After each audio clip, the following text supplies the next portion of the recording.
Pues me toca a mí presentar a una conferenciante muy especial, que es Paloma, alias Fortunata Jacinta. Supongo que muchos de vosotros la conocéis porque es una youtuber patriótica realmente importante. Yo le quiero agradecer no solamente su presencia aquí, por descontado, ¿no?, que ha dado valor añadido a estas jornadas, que ya lo tenían, pero ahora tienen más, ¿no?, sino también le quiero agradecer, pues bueno, las diferencias que he tenido con Ediciones Fides, con La Emboscadura, ¿no?, que nos ha dado voz en su canal, que es un canal importante con miles de seguidores. Y nada, pues no me toca a mí hablar más, yo ya voy a hablar después. O sea que, Paloma, pues adelante, cuando quieras. Vale, pues, ¿hola? ¿Se me oye? No, es que ese es el de la cámara. Este es el bueno. Y este debe ser para... Estupendo. Bueno, vamos a ver. Voy a hacer una advertencia previa casi para tranquilizarme yo misma, porque muchos que no me conocéis, otros que me conocéis solamente a través del canal, pues quizá tengáis una imagen muy determinada de lo que son los personajes de Fortunata y Jacinta, que son como dos personajes contundentes, ¿verdad?, con una seguridad extraordinaria delante de la cámara. Bien, yo no soy ese personaje. Yo soy una persona más bien tímida, poco habladora y generalmente se me da bastante mal, y esto lo sabe bien José, este formato en directo. Por tanto, yo por seguridad lo que he hecho esta semana ha sido prepararme un guión, más que nada para evitar pues cualquier tipo de bloqueo, mente en blanco, tartamudeo excesivo, etc. Por tanto, gracias a la organización por invitarme a esta jornada y gracias, por supuesto, a todos ustedes por vuestra compañía en esta tarde fresquita de abril. Vamos a ver. Como sabéis, el título de esta ponencia es La eutaxia en su conexión o en su relación con las artes. Yo voy a dividir la exposición, tengo muchas cosas que decir, pero voy a intentar ser muy breve. La voy a dividir en varias partes. La primera es una brevísima introducción, simplemente para que quienes no me conozcáis, pues situéis, pongamos en contexto el tema del que voy a hablar. Lo que voy a hacer después es inmediatamente presentar las conclusiones. Las conclusiones que digamos que son los resultados, las conclusiones filosóficas a las que yo llego en este libro. Entonces, en vez de dejarlas para el final, lo que voy a hacer es adelantarlas. Luego va a venir la parte un poco más amplia de la exposición, espero no tardar más de 15 minutos, que es el tratar de fundamentar brevemente esas conclusiones, y luego, pues sencillamente para cerrar, dejaré planteada una pregunta. Esa va a ser un poco la estructura de esta intervención. Bien, muchos, los que me conocéis, sabéis que yo vengo del gremio de las artes. En particular, yo me he dedicado durante 25 años, hasta el año 2018, luego explicaré por qué. Yo me he dedicado pues al ejercicio de mi profesión, de mi oficio, voy a remarcar esto de oficio, en una reivindicación de las instituciones técnicas artísticas, luego explicaré qué es esto. Bueno, pues me he dedicado al ejercicio de mi oficio, de mi profesión como pintora, dentro de ese ámbito que pues comúnmente conocemos como arte contemporáneo. Evidentemente, arte contemporáneo en España, como pintora, como digo, en particular. Como sabéis, o podéis intuir, quienes no conozcáis el gremio, pues es un gremio que está atravesado, y digamos que no hay que escandalizarse con este hecho, es una realidad, está atravesado por un sistema de ideologías, una serie de ideologías que, para ser muy breve, pues podríamos definir como unas izquierdas indefinidas socialdemocratizantes. Podría aportar muchos rasgos de esta clasificación de estas izquierdas, ¿verdad?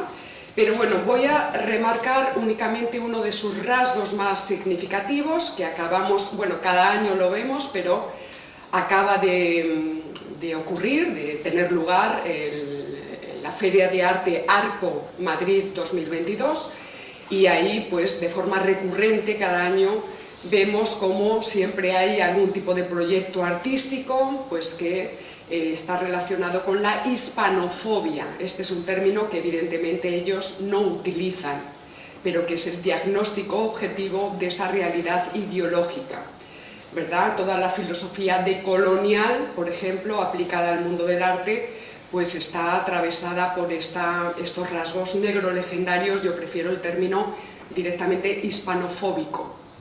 Es una ideología construida en contra del componente hispánico. Y, por tanto, desde estas izquierdas indefinidas socialdemocratizantes, de alguna manera, perdónenme que lo explique de una forma tan burda, incluso tan grosera, pues se llega a considerar que España es una nación fallida y que, por tanto, pues estaría justificada su extinción, puesto que es una nación, otros dicen construcción de una pandilla de intelectuales del siglo XIX, es decir, ni siquiera le otorgan el estatus ontológico de realidad. España es un mito, dicen, y por tanto, pues como es una nación anómala dentro del conjunto de naciones europeas, siempre se entiende Europa es los países del norte de Europa, a los que España y los españoles nos tendríamos que aproximar para pues ser medianamente dignos dentro de este concierto de naciones. Bien, simplemente señalar este rasgo dentro de estas izquierdas indefinidas socialdemocratizantes. Hay muchísimos otros, pero quiero poner el énfasis en este rasgo de la hispanofobia. Bien, esta es un poco la situación. Yo vengo del mundo de las artes, vengo atravesada, toda mi formación, todo mi ejercicio como pintora ha estado atravesado por este sistema de ideologías. En un momento dado suceden una serie de acontecimientos en la vida política y social española que ustedes van a reconocer inmediatamente. Nos vamos a plantar en la España del 1 de octubre del año 2017. Lo he contado muchísimas veces, yo estaba sola en casa viendo los acontecimientos en Cataluña y días enteros sin levantarme prácticamente más que para comer y dormir, y yo recuerdo verme a mí misma hablando sola y diciendo: esto lo van a apoyar nuestras izquierdas. Digamos que en ese momento yo ya empezaba como a sentirme un poco incómoda dentro de este rol que yo había asumido en el gremio de las artes plásticas. Pero claro, luego vienen más cosas. Por ejemplo, viene el famoso fenómeno llamado La Manada, con sus manifestaciones masivas por todo el territorio español. Y permítanme que haga un pequeño inciso. Yo muchas veces, acabo de hacer de hecho un capítulo en el canal en el que hablo de la enseñanza de la filosofía. Y digo, vamos a ver, de forma un poco grosera se podría determinar que en el conjunto de todos los sistemas filosóficos que se han dado a lo largo de la tradición, a lo largo de los años, podríamos establecer dos grandes bloques. Igual que hay números pares y números impares, pues podríamos hablar de sistemas filosóficos materialistas y sistemas filosóficos idealistas. Y, pues alguno podría pensar, pero es que, idealistas más bien espiritualistas, pero la gente ya no cree en Dios ni en esas cosas. Bien, ojo, advertía yo en ese capítulo, porque estas filosofías espiritualistas están funcionando a pleno pulmón en nuestro presente en marcha. He hecho referencia al fenómeno de la manada, que para mí es un momento determinante en el que en España aterrizan, poniéndolo todo hecho una auténtica porquería, las llamadas, desde nuestras coordenadas, evidentemente, ideología de género, estos feminismos acríticos o teorías queer.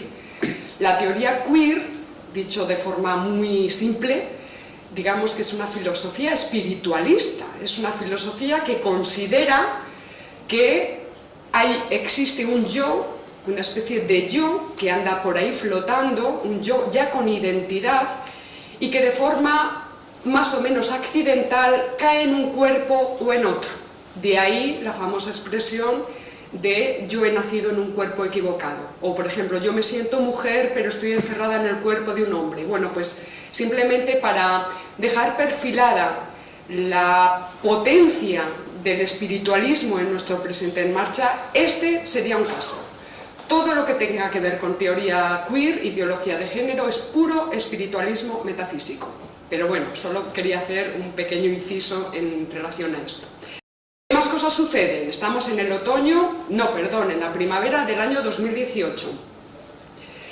Pues llega al gobierno el sanchismo, a través de una moción de censura exitosa y con el apoyo de los grupos separatistas, incluido el partido Podemos, que mi tesis es que es un partido ideológicamente separatista, aunque no lo especifiquen de una forma tan clara, pero evidentemente en su programa político, por cierto también en el PSOE desde hace varias décadas, existe la idea de una España plurinacional. Bien, en ese momento yo decido aparcar los pinceles y además es algo que he hecho de forma rigurosa. No he vuelto a pintar, he perdido todos mis contactos en el mundo del arte, mi galerista, mis coleccionistas, mis colegas, etc. Decido plantar los pinceles y dedicarme a una defensa fundamentada de España y de la hispanidad. ¿Cómo hago eso? Evidentemente, pues, evidentemente no quiero decir. Lo que hago es abrir un canal en YouTube, pero no para opinar, digamos, de una forma espontánea, digámoslo así, sino que yo tomo partido por el materialismo filosófico, que es el sistema iniciado por el filósofo español Gustavo Bueno, y luego pues desarrollado por los investigadores de la Escuela de Filosofía de Oviedo. En paralelo a este canal de YouTube, en el que trato de abordar un tema por semana, pues yo voy elaborando, que casi siempre son temas que están relacionados con la filosofía política y la filosofía de la historia. Es decir, de repente el arte desapareció de mi vida, pero de alguna manera no pudo desaparecer. Entonces, se dio la circunstancia de que yo fui elaborando una serie de investigaciones en paralelo al canal en torno al problema de las artes en España y en Hispanoamérica. Lo que pasa es que esos contenidos se fueron exponiendo en 6 conferencias en el entorno de la Escuela de Filosofía de Oviedo, que es mi escuela, por decirlo lisa y llanamente. Los resultados de esas investigaciones son las que terminé compilando en este libro. Y he traído el libro para señalarles una cosa que ocurre en este rótulo. El título del libro falta algo.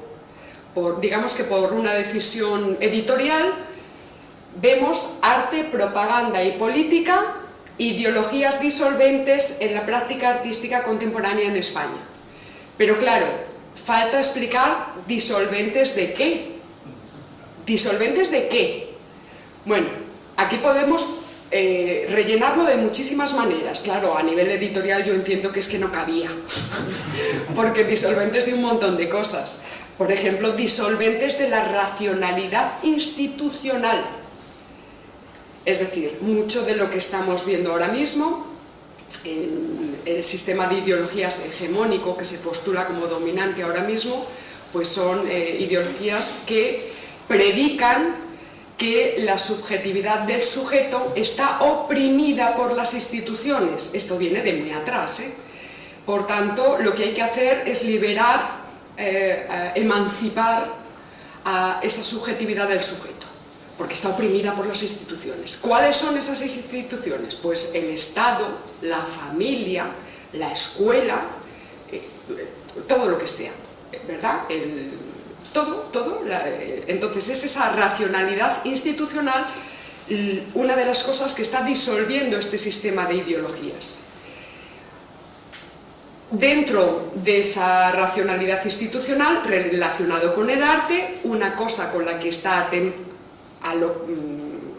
lo que atenta en las artes contemporáneas en concreto es a la racionalidad institucional de las técnicas del arte.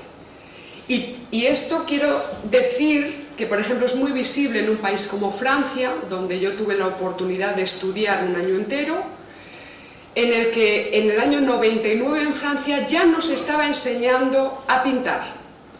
Cuando yo denuncio este atentado contra la racionalidad institucional de las técnicas, me estoy refiriendo a esto, a que de repente llevamos unas décadas en las que se está formando a artistas en cosas que no son la técnica de sus respectivas categorías artísticas. Artistas que no saben pintar, artistas que no saben dibujar, no saben esculpir, etc. Me estoy refiriendo a eso.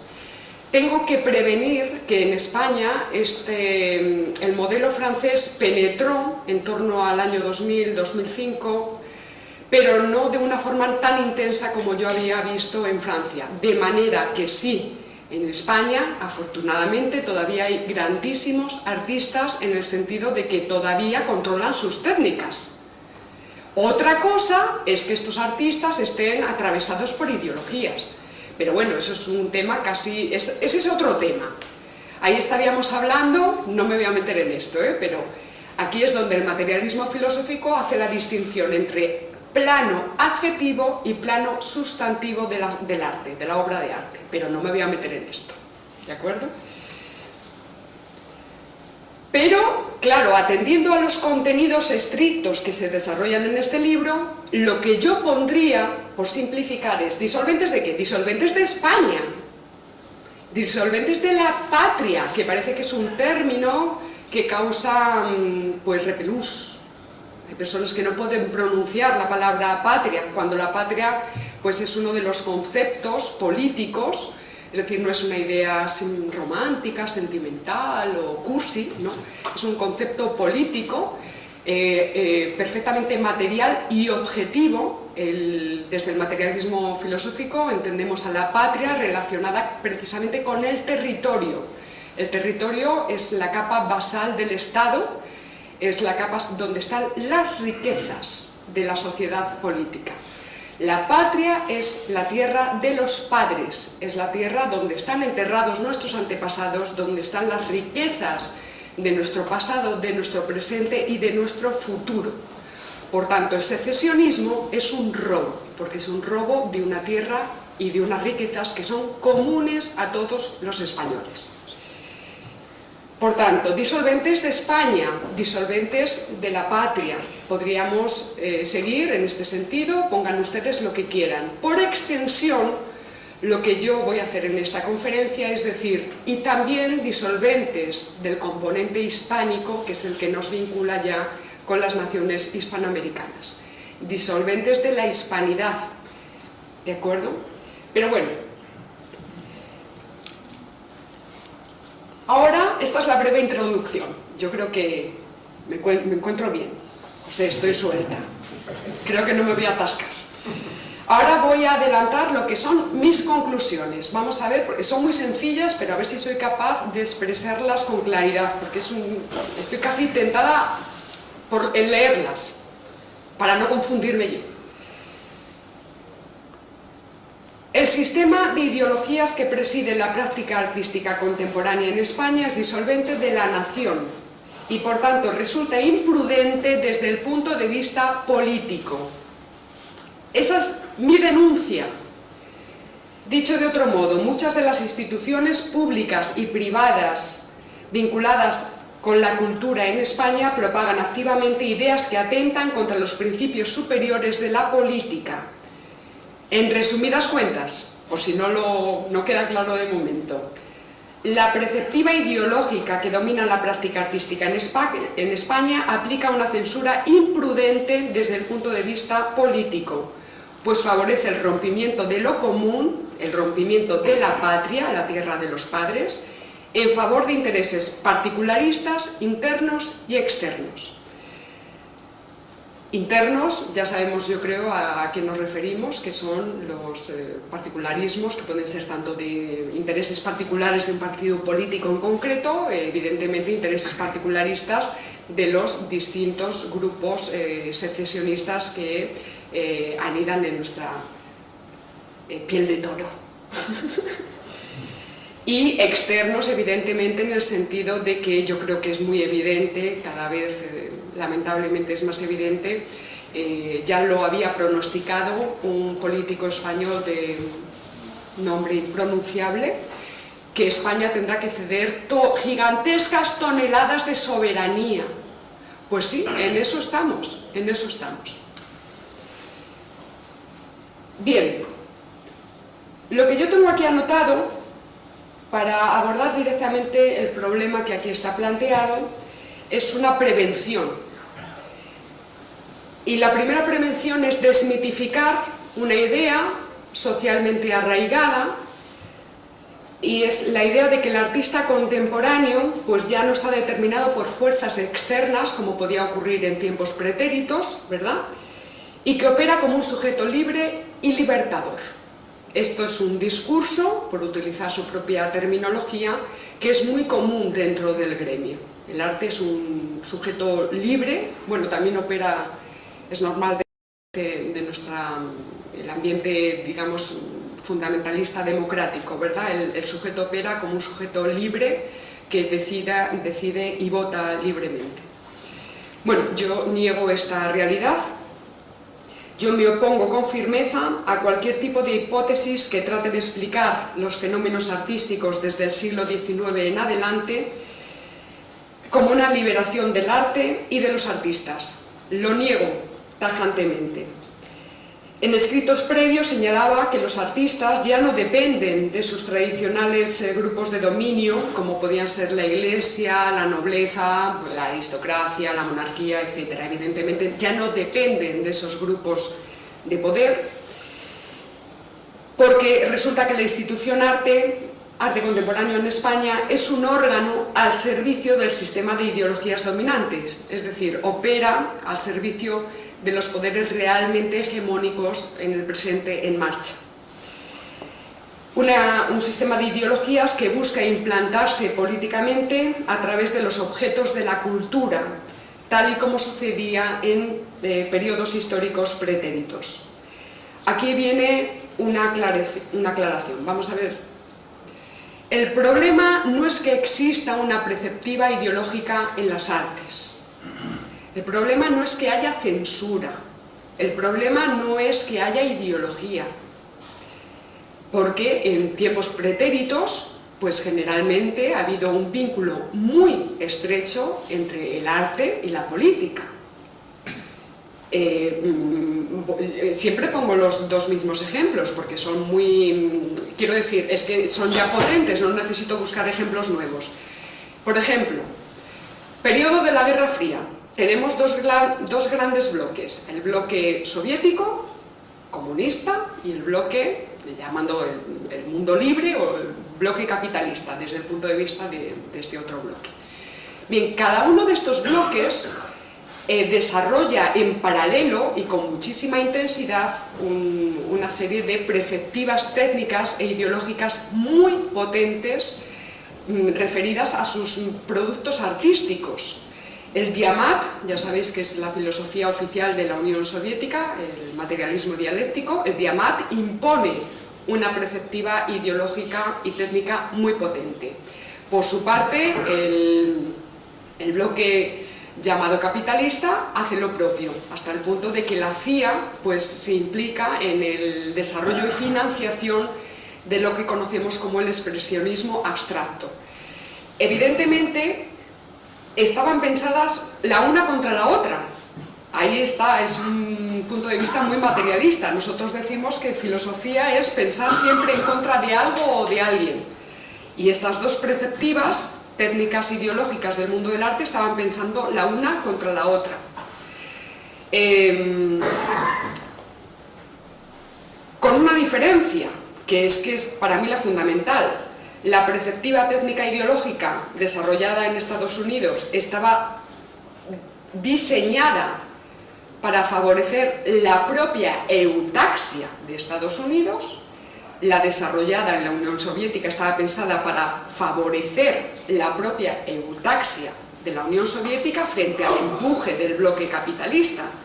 Es decir, tenían una función política eutáxica, de autoprotección frente al enemigo. El problema que yo encuentro en las artes plásticas contemporáneas en España y otro tipo de artes, pero bueno, como estoy especializada en pintura, artes plásticas, es que precisamente estas perspectivas técnicas e ideológicas son antiespañolas. Es decir, diciéndolo de una forma así un poquito rápida, están pensadas para favorecer al enemigo, lisa y llanamente. Yo no me voy a detener ahora en los desarrollos porque tengo muy poquito tiempo.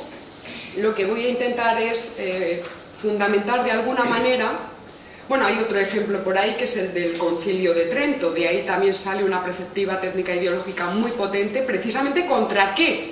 Contra las distintas iglesias reformadas que iban surgiendo y que, entre otras cosas, generalmente eran iconoclastas. Por tanto, el Concilio de Trento trató, no sé si me equivoco, creo que fueron 17 años en desarrollar pues una dogmática, entre otras cosas determinaban qué se podía hacer y qué se podía decir y cómo había que decirlo y hacerlo a través del arte. Es una perspectiva que evidentemente lo que está buscando es la conservación de las sociedades que se mantienen católicas, precisamente en su enfrentamiento brutal, incluso bélico, frente a estas otras sociedades que se postulan como iconoclastas. Primero se postulan como iglesias reformadas, es decir, hay una fragmentación de la Iglesia católica, y además como iglesias-nación, es una iglesia vinculada directamente con un Estado.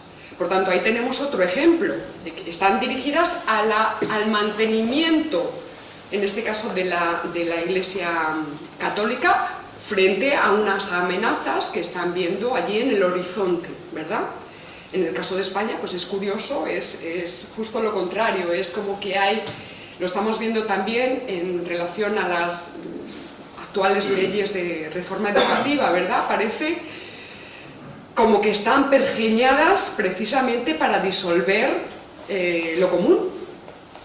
Es muy curioso, es como que estuviéramos los españoles cuesta abajo en un proceso de suicidio colectivo.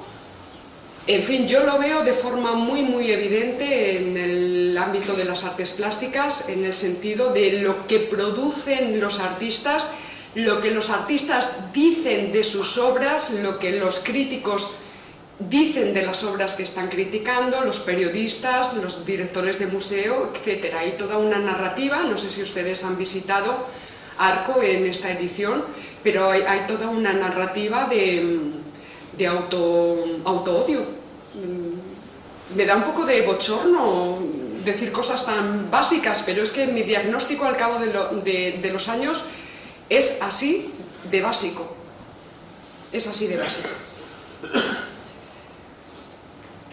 Por tanto, esto diríamos, por tanto, que lo que se está aplicando en España es una perspectiva ideológica muy potente en el ámbito de las artes. Esto significa que, vamos a ver, evidentemente el arte contemporáneo es una institución y por tanto tiene una racionalidad, una normatividad interna. Esto es normal, cualquier institución ocurre.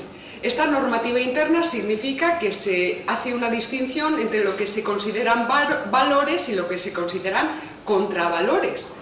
Por tanto, lo que el arte contemporáneo considera ahora mismo un valor son determinadas cosas, por ejemplo, mostrar en Arco pues, a una señora que, como no se siente femenina, pues se ha operado, disculpen, la vagina para cerrársela, por ejemplo. Sin embargo, se considera un contravalor todo lo que tenga que ver con la idea de patria. Es un contravalor, por tanto, está absolutamente fuera de posibilidad el que un artista patriótico aparezca en Arco con una obra patriótica, un discurso patriótico. Es una censura que no es legal, es decir, cuando digo que no es legal es que no está escrita, no está formalizada en un documento de censura, que eso es otra cosa que ya también podían hacer por honestidad, ¿no? Porque durante el franquismo era evidente que había determinadas cosas que no se podían decir, pero es que claro, por lo menos lo decían, ¿no? pero ahora simplemente pues es un apartamiento, lo que se llama la cultura de la cancelación, efectivamente.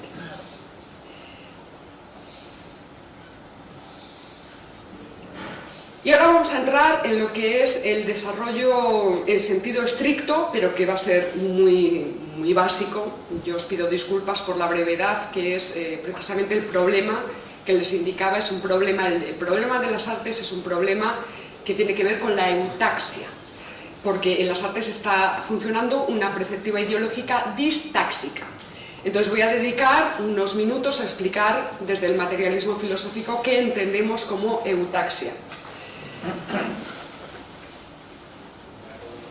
Bueno, primero adelantar que el materialismo filosófico presenta un modelo canónico genérico de sociedad política, es decir, de Estado, con sus distintas capas, ramas de poder, distintos vectores ascendentes, vectores descendentes, en fin, es una tabla canónica genérica, significa que se puede aplicar a todo tipo de gobierno y a todo tipo de Estado, ¿de acuerdo? Tanto a una monarquía como al antiguo régimen, como para analizar el Imperio Romano, las ciudades-estado griegas, etc. De ahí que sea un modelo genérico. Y digo, sin una teoría del Estado, pues es incluso imposible empezar a hablar de política. Gustavo Bueno lo hace en distintos libros, lo hace en uno de forma muy particular en el año 1991, que se llama Primer ensayo sobre las categorías de las ciencias políticas, pero luego lo desarrolla en multitud de libros: el mito de la izquierda, el mito de la derecha, fundamentalismo democrático, panfleto contra la democracia realmente existente, bla, bla, bla, bla. Pues un montón de libros. De todo este conglomerado, artículos por todos, videoconferencias, de todo, o sea, Bueno fue, ya saben ustedes, extraordinariamente prolífico. Entonces yo les voy a leer lo que he podido extraer de este libro del año 91, que puedo presentarlo como una definición clara y distinta de lo que es la política desde el punto de vista. Lo que simplemente quiero advertir es que, claro, a explicar esta frase tan simple, pues Bueno dedicó cientos y cientos y cientos y cientos de páginas, y que eso no lo vamos a poder hacer ahora. Pero se lo leo. La política es el ejercicio del poder que se orienta objetivamente a la eutaxia de una sociedad según la diversidad de sus capas. Aquí vamos a detenernos en dos breves comentarios. La política es el ejercicio del poder. Primera advertencia, no es un poder entendido en sentido psicologista. Por ejemplo, el poder que pueda tener una persona individual según su propia, digamos, naturaleza psicológica o subjetiva o lo que sea, de dominio sobre otras personas. No nos estamos refiriendo a ese poder en sentido psicológico, que lo puede haber, pero no es esa la definición de poder político. Es la advertencia principal que quiero hacer. ¿Por qué Bueno no pone al poder como el fundamento de la política? Porque no lo hace. Bueno no dice que el fundamento de la política sea el poder. En primer lugar dice, primero, que el poder político no se puede entender en ese sentido subjetivo, porque ese sentido subjetivo haría referencia a los intereses, voy a utilizar el término escolástico, los finis, a ver, que no me quiero equivocar, me disculpan, operantis, es que están los finis operantis y los finis operis. Los finis operantis son los fines originales, subjetivos, personales del individuo, por ejemplo, del gobernante de turno. Pues los finis operantis, ahí sí que entraría, por ejemplo, cabe la posibilidad de una ansia de poder en sentido psicológico, de un Sánchez o de un Abascal o de quien fuera. Ahí sí que entran, pero es que eso está referido únicamente a los finis operantis.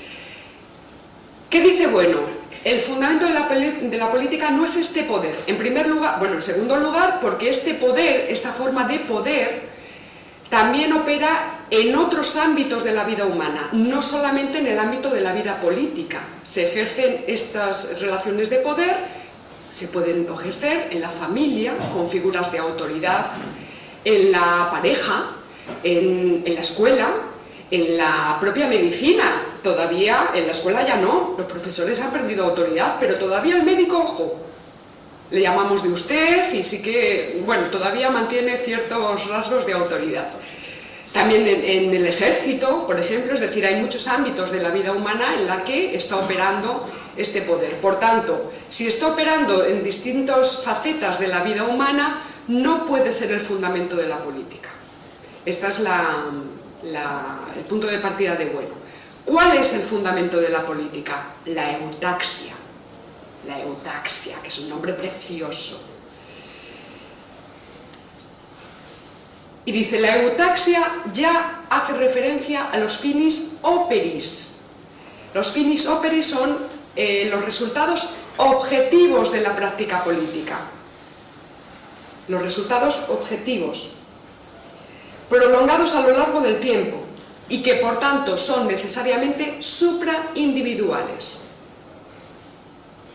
Es decir, vamos a poner, yo qué sé, hay estados que han tenido, no sé si, sí, lo voy a hacer siguiendo el guión, más bien. Rasgos de la eutaxia. Uno fundamental, la eutaxia implica que en los planes y programas políticos del grupo o grupos de individuos que dirigen una sociedad no se tenga previsto ni se pueda perfilar el cierre de dichas prolepsis. Prolepsis es precisamente planificaciones, no os asustéis. Prolepsis son los planes y programas políticos. Por tanto, que no se pueda, que en el diseño de esos planes y programas no se pueda ver el fin de dichos planes y programas, el fin en el sentido de clausura, de conclusión, de acabamiento, de desmoronamiento. Esa es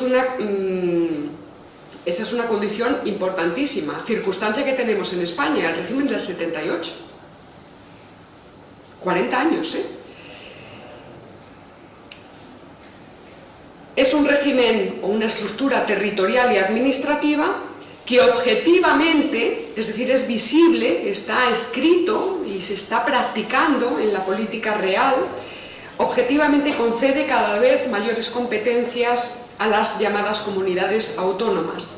Bueno, pues este régimen deja perfilada una fragmentación de la soberanía nacional. Vuelvo a insistir, lo estamos viendo constantemente en el ámbito de la sanidad y lo estamos viendo ahora con la ley CELA, que deja, no sé si me parece que es un 50% de los contenidos a decisión de cada comunidad autónoma. Es objetivo la fragmentación de la soberanía nacional.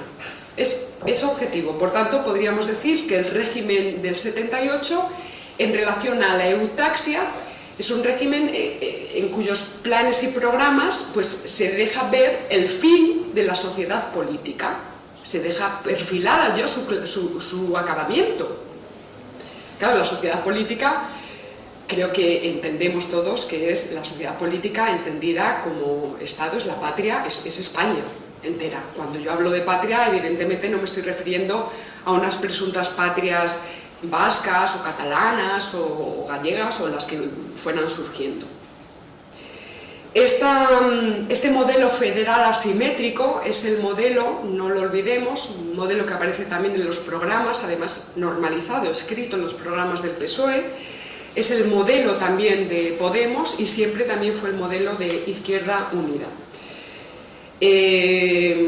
Valga pues el caso de esta expresión tan abundante en sus discursos, ¿verdad?, de hablar de un Estado plurinacional, pero que cuando luego les preguntas no saben decir cuáles son esas presuntas naciones, ni cuántas son, ni cómo se llaman, ni cómo se haría ese reparto, pero bueno, en fin, es un rótulo que da mucho rédito político por esta cuestión también de la subjetividad, ¿verdad? Yo es que no me siento española. Bueno, es así. En definitiva, desde hace al menos 40 años, los planes y programas de nuestros gobernantes permiten prever en sus propias planificaciones el colapso de la sociedad política española, su fragmentación. Esto en cuanto a los problemas estructurales del régimen político, y luego se van añadiendo problemas coyunturales a cada gobierno de turno, que son ya propios, eso ya, y que cada uno tiene los suyos, y que, claro, si lo observamos desde esta perspectiva, diríamos que España se encuentra ahora mismo en un proceso distáxico. Habría que valorar con calma cuál es el grado de degradación de la eutaxia, porque la eutaxia puede ser parcial, habría que ver los grados, o puede ser total. Por ejemplo, una guerra civil o un proceso efectivo de secesionismo en el que haya una ruptura formal del territorio, pues ahí ya estaríamos hablando de una distaxia en sentido absoluto. Pero de momento pues estamos en una distaxia parcial. Por supuesto, por cierto, yo no sé si lo he dicho, me lo he saltado, ¿verdad que sí? No sé si lo he dicho, vamos a ver. Eutaxia es un término de Aristóteles. Esto no sé si lo he comentado. Lo que hace Gustavo Bueno es reformularla, porque Aristóteles la refiere en un sentido muy concreto en la política, es el buen gobierno, pero referido a la oligarquía. Lo que hace Bueno es reformularla, y entonces lo que hace es sobre todo aplicarla a cualquier tipo de Estado y a todas las partes del Estado y a todos los tipos de gobierno, no solamente a la oligarquía, y además aplicarle un criterio de duración, que es un criterio absolutamente fundamental para entender qué es la eutaxia. La eutaxia sería la potencia que tiene una determinada sociedad política, un Estado, para conservarse a lo largo del tiempo, para perdurar. Es un término de durabilidad. Eso creo que no lo había dicho antes. Rasgos importantes. La eutaxia no es algo que ande por ahí flotando y que se pueda hacer descender sobre una sociedad política o sobre otra, porque la eutaxia se predica de cada sociedad política en concreto, atendiendo pues a circunstancias particulares suyas, pues problemas que pueda tener concretos de paro, de orden social, de déficit de todo tipo, es decir, se predica de cada sociedad en concreto. Y lo que busca precisamente es de cada sociedad política concreta en su conjunto. Y es importante remarcar esto de en su conjunto, porque eutaxia no significa de ninguna manera armonía, es decir, eutaxia no es armonía, eutaxia no es sociedad perfecta, eutaxia no es paz perpetua entre clases sociales, ni es cosa parecida. Lo que busca precisamente la eutaxia de cualquier Estado es, de alguna manera, atender a las propias divergencias internas que tenga esa sociedad, sean las que sean, y encontrar, del modo que sea, algún tipo de estabilidad, de equilibrio, ¿de acuerdo? Tanto con sus dialécticas internas, dialécticas de clase, esto podríamos remitirlo ahora mismo a dialécticas de clase, podríais decir, no, pero ya no hay clases, no. La dialéctica de clase la estamos viviendo a todo tren en la dialéctica entre partidos políticos, ahora mismo en España. Entonces, tiene que encontrar la estabilidad entre estas divergencias, tanto desde las dialécticas internas como frente a las dialécticas externas que surgen con otros estados. ¿De acuerdo? Ahora mismo tenemos el problema de Marruecos ahí. Por tanto, la praxis política siempre va referida a la eutaxia. Ese es el objetivo de los políticos y de la sociedad política en su conjunto, porque aquí hay muchas teorías de la política, reducen la política únicamente a lo que nosotros llamamos la capa conjuntiva. Sin embargo, nosotros decimos que el Estado está compuesto por 3 capas, no solo por la conjuntiva, para que me entiendan ustedes bien. La capa conjuntiva sería la capa donde se establecen las relaciones entre la clase dirigente y los ciudadanos. Entonces ahí es pues donde están los partidos políticos, las clases sociales, el ciudadano en tanto ciudadano, es decir, con sus derechos, con sus obligaciones, etc. Los poderes de la capa conjuntiva son el ejecutivo, el legislativo y el judicial. Dice, bueno, vale, pero eso no agota el Estado. En el Estado hay otras 2 capas, que son la capa basal, antes he hecho referencia a ella, es el territorio, pero atendiendo a los recursos y a las riquezas de ese territorio, que pueden ser tanto naturales como culturales, es decir, están tanto los ríos con sus peces como las industrias, las fábricas, los monumentos, los colegios, las catedrales, etc. Y luego habría una tercera capa, que es la capa cortical, que es la capa, digamos que con la aparición histórica de la capa cortical es cuando surge el Estado en sentido estricto. La capa cortical hace referencia a la corteza, es decir, es donde se establece la institución de la frontera, que es absolutamente fundamental, y de esa clase especial de guerreros, del ejército. Por tanto, ahí tenemos justo esa capa cortical está dibujada precisamente sobre la capa basal, ¿verdad? Es la que establece el punto de fricción con otros estados con sus respectivas capas basales, capas corticales, etc. Entonces es un punto de fricción donde estarían otros 3 poderes, es decir, no hay 3 poderes, como se dice habitualmente, hay 18 poderes según Gustavo Bueno. No lo voy a explicar, no se preocupen. Pero importante en esta capa cortical estarían el poder diplomático, el poder federativo y el poder militar. Tenemos ahora el caso de Rusia. ¿Dónde está actuando Rusia? En su capa cortical. En su capa cortical. No vamos a entrar. Poder diplomático. El poder diplomático es precisamente el que establece, trata de establecer y de diagnosticar a los amigos y a los enemigos políticos. Pero ya no internos, que eso sería dialéctica de clases, sino externos, la dialéctica de imperios. Un problema de España desde hace tiempo, digamos 40 años, es que nuestros diplomáticos pues están fallando, están errando en el diagnóstico de quiénes son los amigos potenciales de España y quiénes son los enemigos potenciales de España. Bueno, Unión Europea, por ejemplo, vamos a... Entonces el poder diplomático es el que trata de establecer estas relaciones en la dialéctica de estados. Bien. La eutaxia significa precisamente, cuando me refería a esto, es la sociedad política en su conjunto, me refiero a todos estos componentes que les acabo de explicar ahora de forma muy no solamente ejecutivo, judicial, sino que hace referencia a un montón de componentes que tienen relación con el Estado y con la vida política.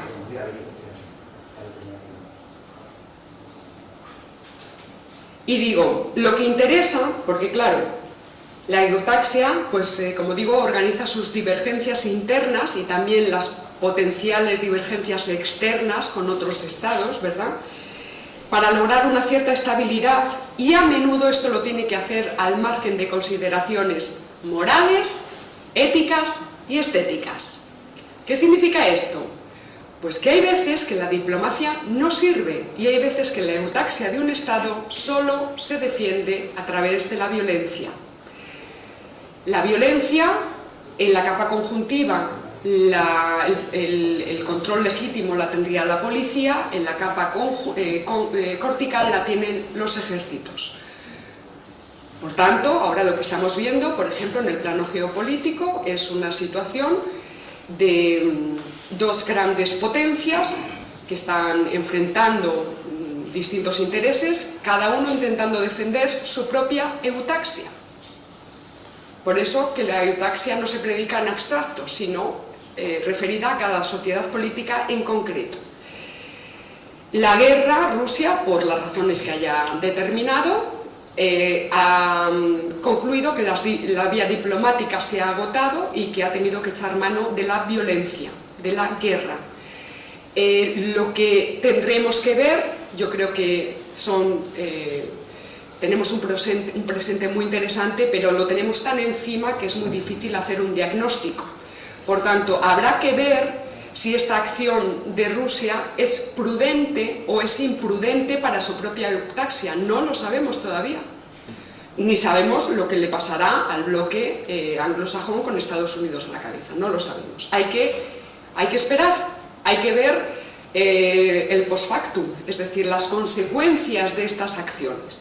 Pero lo que está claro es que un Estado sin violencia es inviable, es distáxico, es fallido, antes lo he dicho. Hasta que no aparece la capa cortical en la historia, no aparecen los estados. Es decir, un rasgo fundamental de la aparición del Estado como figura de nuestra historia y del desarrollo de nuestras sociedades humanas es la aparición de la frontera y del ejército.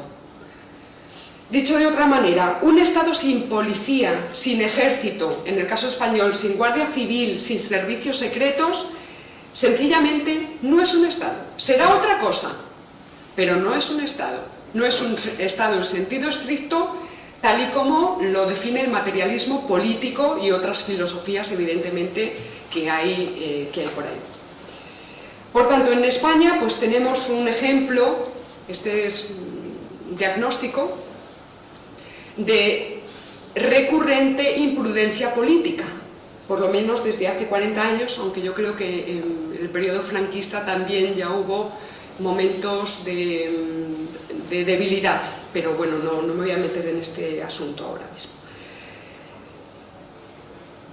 Y conviene recordar que este proceso de rebarbarización y de neofeudalización del territorio español, pues atendiendo a la dialéctica de estados y de imperios, porque el materialismo filosófico dice en contra de Marx, dice que Marx se equivoca. Marx dice el motor de la historia es la lucha de clases. Bueno, dice no, el motor de la historia es la lucha, es la dialéctica de estados y de imperios. La lucha de clases viene después, pero lo primero que hay es una lucha de estados y de imperios. Pues bien, este proceso de rebarbarización, neofeudalización del territorio español y de la soberanía nacional, evidentemente va a ser aprovechada por terceras potencias, evidentísimamente. Entonces, una de estas potencias interesadas, pues es el ortograma imperialista, lo llamamos así, ortograma imperialista, de lo que comúnmente se conoce como el nuevo orden mundial, que no es más que la nematología, el conjunto de ideas, creencias, ideologías, mitos, etcétera, que se han desarrollado desde hace al menos unos 30 años en el entorno de ciertas élites financieras del mundo anglosajón, la City, Wall Street. De forma especialmente, ya venía de antes con otros términos que usaban el término development, desarrollo, pero bueno, a partir más o menos de la caída del muro de Berlín ya se empieza a acelerar todo este proceso de construcción ideológica de lo que llamamos ahora, bueno, pues con todo lo de Agenda 2030, todo esto, bien, viene de muy atrás y bueno, pues en particular, pues por ejemplo, con la administración Clinton y la implicación de una serie de organismos supranacionales que compran, bueno, no es que compren, es que a lo mejor hasta lo hacen convencidos, si es que, en fin. Yo ayer leí un fragmentito muy corto de la UNESCO del año 1972 en relación a la educación y era realmente bochornoso. Estaba ya anticipando este documento toda la cuestión de la subjetividad del niño, de la ecoemocionalidad, y no usaban esos términos, pero ya estaban ahí, ya estaba ahí. Entonces lo que estamos viendo ahora mismo es simplemente el culmen de un proceso que lleva ya varias décadas implantadas. Por tanto, digamos que este proyecto que nosotros llamamos el proyecto del globalismo oficial, lo llamamos así para distinguirlo de lo que es la globalización en sentido positivo. La globalización en sentido positivo es simple y llanamente que yo puedo llamar a Nueva Zelanda y me contestan al teléfono. Pero el globalismo oficial o en sentido ideológico ya es una construcción nematológica, ideológica, filosófica, que forma parte de los planes y programas políticos de unas élites, en este caso anglosajonas. Y digo anglosajonas, pero siempre con la puntilla con Estados Unidos a la cabeza, ¿de acuerdo? Y que le interesa sobremanera para, bueno, claro, voy a adelantar, para nosotros desde el materialismo filosófico negamos la posibilidad siquiera de la existencia de un único Estado en el mundo. Es decir, este proyecto de nuevo orden, de un solo gobierno mundial, nosotros lo consideramos un imposible en sentido político, ¿de acuerdo? Es una ideología aureolar, no voy a entrar en esto. Pero en el proceso que ellos tienen de intentar implantar este control a nivel mundial, desde luego les viene de perlas la fragmentación de las naciones canónicas. Entonces, si los países, repúblicas hispanoamericanas y España de momento, pues nos vamos fragmentando nosotras solitas, pues le viene estupendamente a estas élites financieras. Y aquí no lo voy a decir, simplemente, bueno, de hecho les invito, hay un programa en el canal en el que lo explico, es qué ha pasado para que PSOE y Podemos en España, ¿cómo voy? Vale.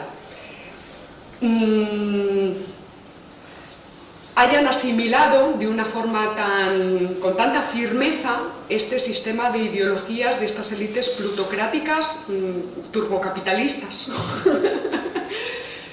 Y yo creo que se puede rastrear históricamente cuál es ese proceso. Le he dedicado 2 capítulos en concreto a analizarlo, en particular cogiendo la tesis doctoral de Pablo Iglesias Turrión, que precisamente trata sobre el tema de los antiglobalistas de finales de los años 1990, en torno a estas cosas que pasaban en Seattle y todo esto. Y ahí había 2 tipos de grupos antiglobalización. Estaban los antiglobalistas radicales y estaban los antiglobalistas indefinidos. Que ahí estaba el grupo, digamos, de donde surge luego Pablo Iglesias Turrión y toda esta gente. Estos antiglobalistas no radicales lo que decían es: sí creemos en la globalización, pero no en esa. Es decir, no en la globalización que ellos llamaban turbocapitalista. Entonces ellos decían: otra globalización es posible. Eran altermundialistas, alterglobalistas, otro tipo de globalización. Globalización sí, pero no la de estas élites. Bueno, ¿qué ha pasado? Pues que evidentemente esa indefinición, porque estos grupos lo que hacían es ir ahí con pancartas, pero no estaban definidas políticamente. Simplemente señalaban con el dedo y decían: eso no, pero no estaba definido el programa político de estos grupos antiglobalistas. Y es a través de esa indefinición por donde se les ha infiltrado todo este sistema de ideologías que ahora mismo clasificamos dentro del paquete ideológico de las élites financieras de la esfera anglosajona.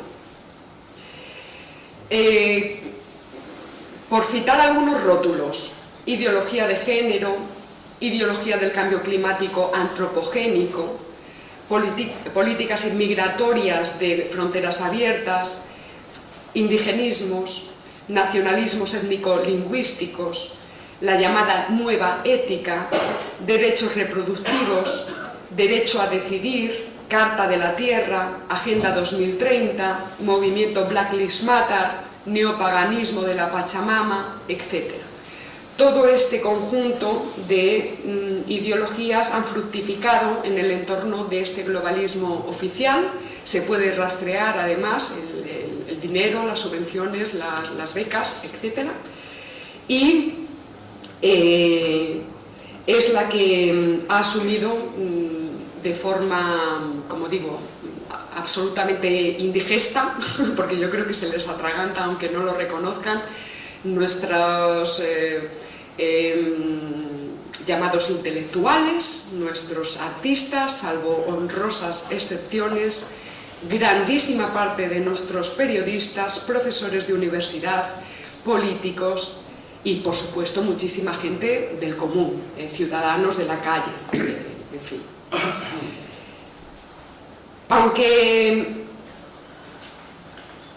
la génesis de estas reivindicaciones que les digo pues tiene fuentes diversas, pero en general pues se puede encontrar esta vinculación con el globalismo oficial a través de sus enormes aparatos de enseñanza. Sobre todo estoy hablando de núcleos de irradiación, que es un término que le gusta mucho a Errejón, núcleos de irradiación en determinadas universidades estadounidenses, ¿verdad?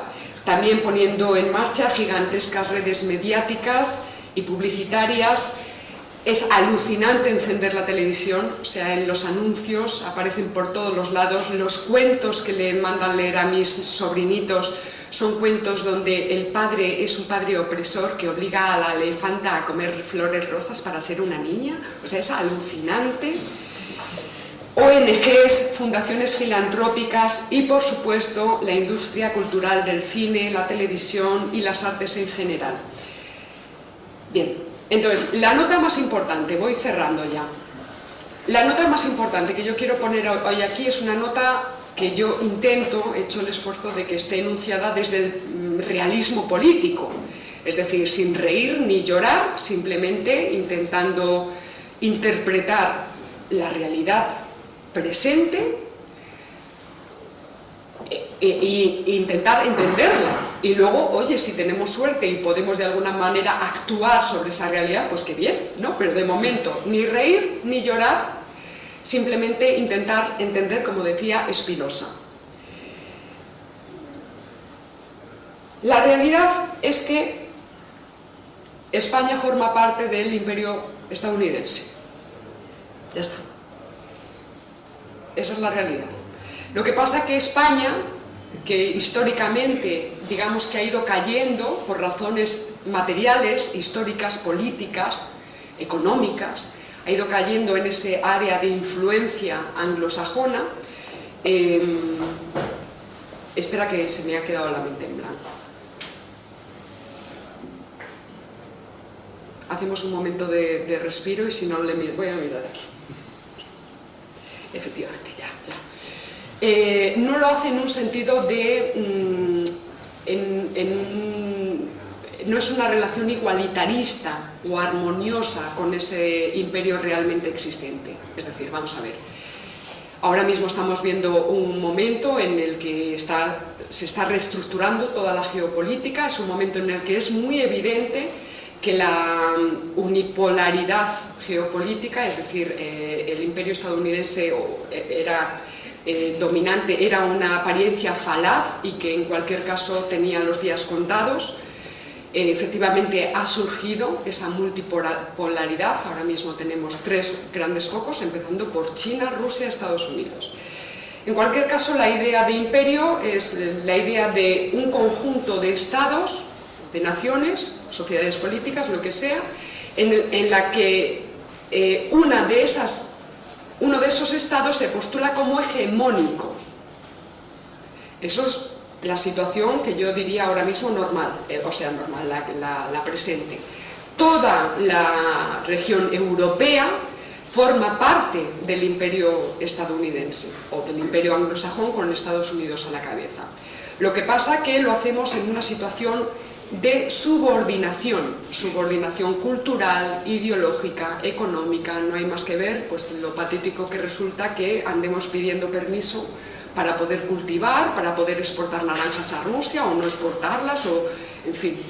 Entonces, básicamente se podría decir que España ya no es la España del siglo XVI, ni la del XVII, ni la del XVIII, esa es la realidad política. Y España ahora mismo es vasalla de los vasallos, es decir, somos vasallos de la Unión Europea, que al mismo tiempo es vasalla de los intereses anglosajones con Estados Unidos a la cabeza. Y siempre hay que puntualizar, no Estados Unidos en plan monolítico. Estados Unidos es una nación extraordinariamente compleja. Cuando yo digo Estados Unidos me estoy refiriendo evidentemente a estas élites, que son las que ejercen efectivamente el poder. El poder es la potencia de hacer, es la potencia de poder hacer. Entonces, estas potencias están haciendo lo que están haciendo porque pueden hacerlo, es decir, porque tienen el poder de hacerlo.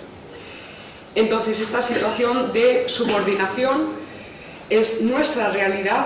Yo creo que no hay que echarse en un rincón y llorar, simplemente pues habrá que mantener los ojos abiertos y hay que plantearse la siguiente pregunta.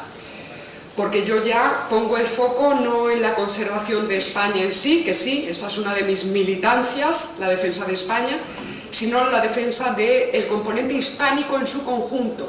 Es decir, yo entiendo dentro de esta relación geopolítica que existe lo que llamamos la plataforma continental hispanoamericana, en la que está incluida también España. Una plataforma continental con ciertas potencialidades inmensas, como la primera es la lengua.